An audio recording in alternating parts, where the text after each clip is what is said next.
Breaking news tonight, a grand jury votes to indict former President Donald Trump, making him the first former president ever to be charged with a crime. Yeah, and this decision by a New York grand jury marks an unprecedented moment in our country's history. It comes after years of investigations and weeks of speculation from the former president himself. And for now, the charges remain under a seal, but we do know this. The investigation centers around hush money payments Trump allegedly made during the 2016 presidential election.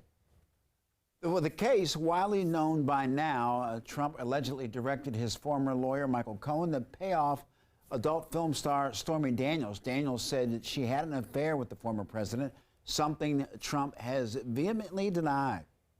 Our Max Marcella joins us live now with the latest on this breaking story. Max, what's next for the former president in this ongoing legal saga? Well, it's the same as what would be next in any criminal incident like this one, criminal investigation, I should say. After the indictment will come an arraignment. The Manhattan District Attorney says he is in touch with former President Trump's attorney to arrange a surrender by the former president. But as these legal troubles for Donald Trump continue, so do potential political troubles. And that's what we asked a political analyst about tonight.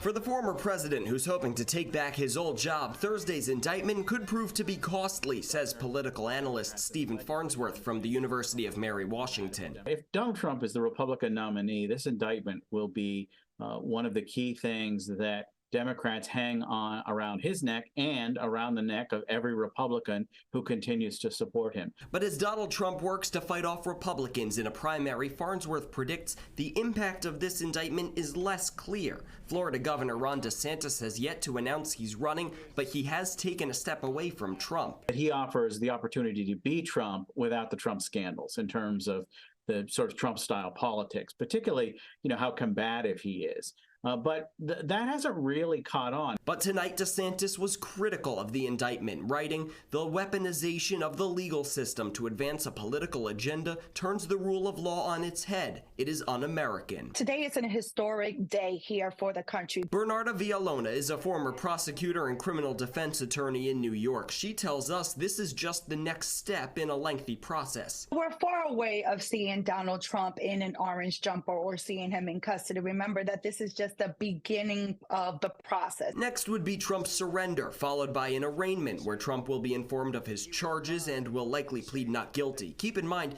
if eventually this case does go to trial, much more still needs to be proven. In terms of a burden, the grand jury is just by a preponderance of evidence, meaning that probable cause or reasonable cause to believe that a crime was committed and that Donald Trump was the person who committed it.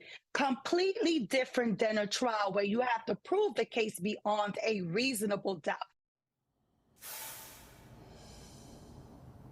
And tonight, the former president is responding, calling the indictment political persecution and election interference at the highest level. He also went on to predict that what he calls is a witch hunt will backfire on Joe Biden when it comes to the polls.